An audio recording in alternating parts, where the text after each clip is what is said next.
नमस्कार प्रेक्षकांनो, तर आपण बघतोय थोडं तुझं थोडं माझंचा आजचा एपिसोड। आता कालच्या एपिसोडमध्ये आपण बघितलं होतं की रणजित इथे मानसीला भेटायला आला आणि तो झालर वगैरे दाखवतोय, पण मानसी इथे त्याच्याशी काहीच न बोलता इकडनं निघून गेली आहे। आणि तेवढ्या तिकडे आता तेजस आलाय। तेजस म्हणतो तुम्ही काय बोललात असं की त्या निघून गेल्या, काही बोलल्या का, त्या चिडल्या का? तर रणजित म्हणतो ती बोलली असती, चिडली असती, भांडली असती तर चाललं असतं, पण ती काहीच न बोलता निघून गेली। मग इथे तेजस म्हणतो रणजितला की तुम्ही काय झालर वगैरे काय तुम्हीच सांगितलं होतं ना मला, म्हणून मी घेऊन आलो तिच्यावर इम्प्रेशन मारण्यासाठी, असं तो रणजित सांगतोय। आणि तो म्हणतो की तुमचा आता काही उपयोग नाही आहे, तुम्ही हरताळकेचा उपवास केलाय का? ते रणजित म्हणतो तो तर मुली करतात ना चांगला वर मिळावा म्हणून। तर आता तेजस सांगतोय रणजितला की तुम्ही तो उपवास करा, आतापर्यंत जे काही खाल्लं असेल ते सोडून द्या, इथून पुढे काही खाऊ नका, म्हणजे तुम्हाला मानसीच वधू म्हणून मिळतील। आता बघूया पुढे काय होतंय ते। तर प्रेक्षकांना इथे मानसी चाललेली आहे आणि तेजस तिच्या पाठीमागे हाका मारत येतोय, मिस लकी चार्म थांबा, कुठे चाललाय? मानसी आधी थांबत नाही, पण तेजस 2-3 वेळा हाका मारल्यानंतर मानसी इथे थांबते आणि म्हणते की तुम्हीच बोलवलं होतं ना रणजितला इथे, खोटं बोलू नका, मला सगळं कळतंय आणि तुम्ही माझे प्रॉब्लेम्स आधीच जे काही आहेत ते आणखीन वाढवायला जाऊ नका। तुम्ही आजपर्यंत मला खूप मदत केली आहे, पण तुम्ही मला इथून पुढे कुठलीही मदत करू नका, असं ती दोघं बोलतायत, भांडतायत। आणि तेवढ्या तिकडे गायत्री आली आणि ती ह्या दोघांना लांबनं अशी बघते गाडीतनं आणि ते ड्रायव्हरला गाडीत थांबवा म्हणून सांगते। मानसी खूपच चिडलेली आहे आणि खरंच ती चिडलेली असते, इथे ती नाटक करत नाहीत, खरोखरच भांडतात। आणि इकडे तेजस त्यांना सांगतोय की तुमची मदत व्हावी, तुमच्या मनाचा तुम्ही विचार करावा म्हणून मी सगळं हे करतोय। आणि गायत्री ते त्या दोघांना भांडताना बघतीये लांबूनच, तिच्या कानावर काही पडत नाहीये, पण ही दोघं भांडतायत हे तिला लांबनं कळतंय, त्यामुळे ती चिडून अशी एकदम गाडीत बसते। आणि इकडे मानसी पण खूपच वैतागली आहे, साहजिकच आहे, कारण तिला आता लग्न तेजसची करायचं आहे, जे काही वडिलांनी तिच्या म्हणजे संपतरावांनी जे काही वचन दिलेलं आहे त्याप्रमाणे तिला वागायचं आहे। आणि इकडे तेजस तसं होऊ देत नाहीये, तो रणजितला सारखं पुढे आणतोय। त्यामुळे ती ते म्हणते की तुम्ही आजपर्यंत मला जी काही मदत केली आहे ती बास झाली, इथून पुढे कुठलीही मदत तुम्ही आम्हाला करू नका, मला माझ्यासारखं जगू द्या, असं म्हणून ती एकदम अशी खूप रागात बोलते। आणि इथून पुढे जर माझ्या मागे मागे आलात ना तर मी आरडाओरडा करीन, असं ती धमकीच देते त्याला। आणि तो विचार करतो आणि म्हणतो ही खरंच आरडाओरडा केला यांनी तर खरंच मला मार खावा लागेल, म्हणून तो तिथेच थांबतो। आणि इकडे बघा घरामध्ये दिनेश झाडू घेऊन साफसफाई करतोय, सूरजने लाइटिंगच्या माळाचा काहीतरी घोळ केलेला आहे, तो त्या लाइटिंगच्या माळा विस्कटल्या गुंता सोडवायचा प्रयत्न करतोय। आणि इकडे दिनेश त्याला हाक मारतोय की सूरज त्या लाइटिंगच्या माळा घेऊन तू काय करणार आहेस? तर सूरज म्हणतो की मी त्या फोटोच्या बाजूला लावणार आहे। तो दिनेश म्हणतो की गायत्रीला असं काही आवडणार नाही, काही करू नकोस। तेवढ्यात आबा म्हणते की आपण गणपतीचं डेकोरेशन घरात घर चांगलं दिसावं म्हणून करतोय ना, का वहिनीला आवडेल म्हणून करतोय, तिला आवडलं नाही तर काहीच करायचं नाही आहे का? तर इथे दोघांची भांडणं चालू होतात की तू हे कर, तू ते कर, तुझं काम कर, उंची कशासाठी वाढवली आहेस, झाडलोट करण्यासाठीच वाढवली आहेस ना, तर ती झाडलोट कर। आणि तो सूरजला म्हणतो की तो माळ्यांचा गुंता आवर। आणि दोघांची भांडणं चालली आहे, तेवढ्यात आबा येते आणि म्हणते अरे दोघं तुम्ही भांडू नका, काय चाललंय हे? दरवेळी तू कामाला बाहेर जातोस, आज तू घरात आहेस, आणि सूरज दादा तू काय करतोस तर तेजस हे करेल म्हणून तू सुद्धा घराबाहेर फिरतोस, आणि आज तेजस घरात नाही आहे तर आपल्याकडून कामच होत नाही। आणि तेजसचं इथे कौतुक चाललेलं असतं।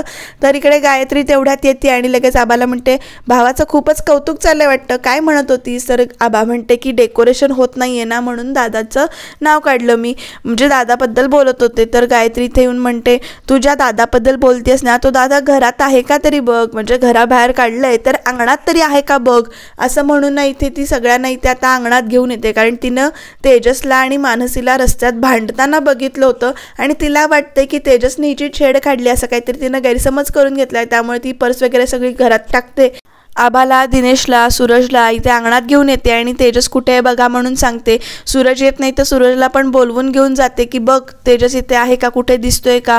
तर तो तर इथे नाही आहे। तेवढ्यात आई येतात आणि विचारतात की काय झालं, का एवढं शोधताय? तर इथे तुमच्या मुलग्याला तुम्ही घराबाहेर काढलं होतं ना, तर तो इथे पण नाही आहे आणि तो कुठे गेलाय ते कळेलच लवकर। आता तात्यासाहेब पण इथे आलेत आणि सगळीच जमा झालेत, तर काय झालंय बघण्यासाठी। काय झालं सुनबाई, तू एवढा कांटांडव का करतेस किंवा का असं बोलतेस, काय झालंय? तर इथे सगळ्यांचं बोलणं चालू आहे की तेजस इथे घरात नाही आहे, तो कुठेतरी गेलाय। आणि तेवढ्या तिकडे निधी बिचारी ॲडमिशनचं काय करायचं, कॉलेजचं काय करायचं म्हणून आईला विचारत असते की ऑलरेडी आता ॲडमिशन चालू झाल्यात आणि मला इथल्या चांगल्या कॉलेजमध्ये ॲडमिशन घ्यायला पाहिजे। तर संपदा म्हणजेच मानसीची आई ते सांगत असतात की आपण मानसीला किती त्रास द्यायचा, कारण तिला तिचं काम आत्ताच सुरू झालं आहे, घराचं भाडं, तुझ्या मोठ्या कॉलेजमध्ये फी जमा झाली पाहिजे ना, फी द्यायला पैसे जमा झाले पाहिजेत, तर मी असं काम करते, मी तिला नको आपण त्रास द्यायला, आपण तेजसला विचारूया आणि काहीतरी मार्ग काढूया ह्याच्यातून, नक्की बोलूया, गणपती होऊ देत पण लगेच इथे वेळ जाऊ देत थोडा आणि मग आपण बघूया. तर इथे ती सांगते निधी की ऑलरेडी वेळ नाही आहे, ॲडमिशन होऊन गेलेत, माझं वर्ष वाया जाईल आणि तेजसचं नाव निघतं. तेवढ्या तिथे मानसी येते आणि म्हणते आपण सारखं सारखं तेजसला किती मदत मागायची तेजसकडे, मी बघते माझ्या मैत्रिणी आहेत त्यांना विचारते, आपण तुझ्या ॲडमिशनचं काम लवकरात लवकर करूया असं ती सांगते. आणि आईला म्हणते की नुसतं आधी ऑलरेडी त्यांनी खूप मदत केली आहे आणि नको असताना अजून ते खूप मदत करत आहेत, तर प्लीज आपण त्यांना आणखीन मदत काही सांगूया नको करायला असं म्हणून ती इथे बोलते. आणि तेवढ्यात ही सगळी इथे बाहेर जमली आहेत. तेजस इथे आलेला आहे, गायत्री आत गेली आणि तेजस आलाय. आभा पण गेट वगैरे पुसत असते, तर तेजस आलाय म्हणून ते आता काहीतरी बोलायला जाणार, तेवढ्यात इथे गायत्री येते आणि तू कुठे होतास विचारते. आणि गायत्री येताना सगळीच येतात बाहेर आणि सगळे आता तेजसकडे बघतात आणि तेजसला पण कळत नाही आहे की नेमकं काय झालंय.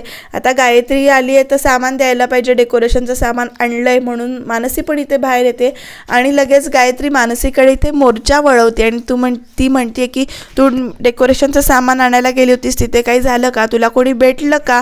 तर इथे ती काहीच बोलत नाही आहे. आता बोलणार तरी काय, कारण ह्या दोघांचं भांडण आहे आणि ही दोघं एकत्र गेली होती किंवा भेटली होती हे सांगता पण येणार नाही आहे, त्यामुळे ती गप्पच राहते. आणि इकडे मानसी गप्प आहे याचा वेगळाच अर्थ गायत्री काढते आणि म्हणते बरोबर, तू गप्पच राहणार, तू कशी स्वतःच्या तोंडावरून कबूल करशील. आणि लगेच ती इथे सांगते की तात्यासाहेब तुमच्या या ड्युट्याला तुम्ही बाहेर काढलं होतं, पण तो घरात तर त्याने चोरी वगैरे केलीच आहे, नीट वागतच नाही आहे, पण घराबाहेर जाऊन पण तो तसंच वागतोय. त्याने ना मानसीची छेड काढली आहे, म्हणजे मी डेकोरेशनचं सामान आणायला मानसीला सांगितलं, त्याच्यावरची जबाबदारी मानसीला दिली म्हणून तो तिथे मानसीशी भांडत होता, तिची वाट अडवली असं तो सांगतोय. आणि आता सगळ्यांना शॉक बसलाय की तेजस असं वागणं शक्य नाही आहे हे बाकीच्या सगळ्यांना माहिती आहे. पण आता इथे ती सांगते की मी माझ्या डोळ्यांनी बघितले की मानसीशी तेजस भांडत होता तिथे रस्त्यामध्ये. आणि आता सगळेच तेजसकडे बघायला लागतात आणि गायत्रीनं बरंच मोठं करून सांगितले की त्यांना अडवलं होतं, भांडत होता, त्याला बाहेर काढलं, म्हणजे त्याची सगळी पापं वगैरे इथे तिनं बोलून दाखवलेली आहेत की तो कसा वाईट आहे, घरात काय करत नाहीच, पण बाहेर जाऊन आता मुलींची छेडसुद्धा काढायला लागलाय. आता इथे मानसी काहीतरी बोलायचा प्रयत्न करते पण तिला पण बोलू देत नाही. आणि तेवढ्यात तात्यासाहेब इथे येतात आणि मानसीला म्हणतात की मला माफ कर, माझ्या मुलाच्या वतीनं मी तुझी माफी मागतो. आईला माहिती आहे की हे सगळं नाटक आहे, पण आता ती बोलू पण शकत नाही आहे तेजसच्या बाजूने, कारण मानसीला इथे ह्या घरात राहू द्यायचं आहे आणि तिच्याकडे घर नाही आहे, त्यामुळे हे नाटक ते तसंच चालू ठेवत आहेत. आणि ते दिनेश पण आता बघतो, दिनेश पण शॉक होऊन तेजसकडे बघतोय. सगळेजण इथे बघतायत की शॉक झालेत की तेजसने असं छेड काढणं किंवा रस्त्यात भांडणं मानसीशी कुणालाच पटलेलं नाही आहे. त्यामुळे आता तात्यासाहेब आता काय करतात, खूपच त्यांना राग आलेला आहे, कारण असं आपल्या मुलाबद्दल कोणीतरी येऊन बोलणं खूपच जे वाईट वाटते त्यांना. सूरज पण असा रागाने बघतोय तेजसकडे आणि तेवढं तात्यासाहेब इथे येत आहेत मानसीजवळ आणि मानसीला म्हणतात की माझ्या मुलाच्या वतीनं मी तुझी माफी मागतो. पण मानसी ते तसं काही नाही, तुम्ही माफी मागू नका असं म्हणते. आणि लगेच इथे तेजस म्हणतो की माझी चूक आहे ना, आता मी माफी सॉरी म्हणतो तो इथे मानसीला. आणि आता तो सॉरी कुठल्या अर्थाने म्हणतोय की त्याने रणजितला भेटायला बोलवलं, ही चूक झाली म्हणून तो इथे सॉरी म्हणतोय. पण सगळ्यांना वाटतंय की छेड काढली आहे म्हणून इथे तो सॉरी म्हणतोय. आणि तेजस विचार करतोय की बरं झालं यांनी नुसता मुकपट बघितलाय, म्हणजे म्यूट असलेला चित्रपट बघितलाय, खरं काय ते ह्यांच्या कानापर्यंत पोचलेलं नाही आहे, ते बरं झालं आणि आपल्याला सॉरी म्हणायला काय हरकत आहे असा तो विचार करतो. आणि इथे तो सॉरी म्हणतो आणि तात्यासाहेब म्हणतात की तुझ्याकडून ही अपेक्षा नव्हती. आता त्यांना खूपच राग येतोय, म्हणजे माफ करा म्हणून तो म्हणतो तेजस, आता नुसतं माफ करा नाही तर मी काय पाय धरू का तुमचे, आता साष्टांग दंडवत घालू का, असं काही बोलायला जात असतो तो. पण तात्यासाहेब इथे अडवतात आणि निघून जातात सगळेच आतमध्ये. मानसी म्हणत असते की मी डेकोरेशनची तयारी माझ्या घरात बसून करते, पण गायत्री म्हणते की डेकोरेशन गणपती प्रभूंच्या घरात आहे, तर डेकोरेशनची तयारीसुद्धा तू प्रभूंच्या घरातनंच कर. आणि सगळ्यांना सांगते की दिनेश, सूरज, आभा, तिला काही लागेल ती मदत करा आणि जे काही असेल ती सांगेल तसं करा असं म्हणून इथे सांगते. आणि नंतर सगळेजण इथे घरामध्ये आतमध्ये जातात आणि तेवढ्यात ते दिनेश त्याची छेड काढत असतो. तर तेजस म्हणतो ऑर्डर आली आहे ना तुला, तर जा ना आता आतमध्ये असं म्हणून सगळेजण इथे आतमध्ये गेलेत. आणि दाराच्या बाहेर उभं राहून तेजस इथे डेकोरेशन कसं झालं आहे वगैरे तो बघत असतो. मानस इथे आत गेले आणि तात्यासाहेब इथे आता रूममध्ये गेलेत आणि रूममध्ये गेल्यानंतर त्यांना प्रचंड इथे राग आलेला आहे. तेजसला शिक्षा करून काही उपयोग नाही आहे म्हणून ते कपाटावर ठेवलेली छडी घेतात आणि स्वतःच्या हातावर मारत असतात. तेवढ्यात आई येऊन त्यांच्या हातातनं ती छडी काढून घेतात आणि म्हणतात की अहो तुम्ही काय करताय. तर ते म्हणतात की आपल्या दिवट्याने घरात पण दिवे लावलेत आणि घराबाहेर जाऊन पण तो आता प्रभूंची इज्जत जे काही आहे ते घालवायचं काम करतोय, त्याला शिक्षा देऊन काय उपयोग नाही म्हणून मी मलाच शिक्षा करून घेतोय. तर असं बोलल्यानंतर त्या आईन सांगायचा प्रयत्न करत असतात की हे सगळं खोटं आहे की मुद्दामून तो करतोय, पण ते सांगू शकत नाहीत त्या.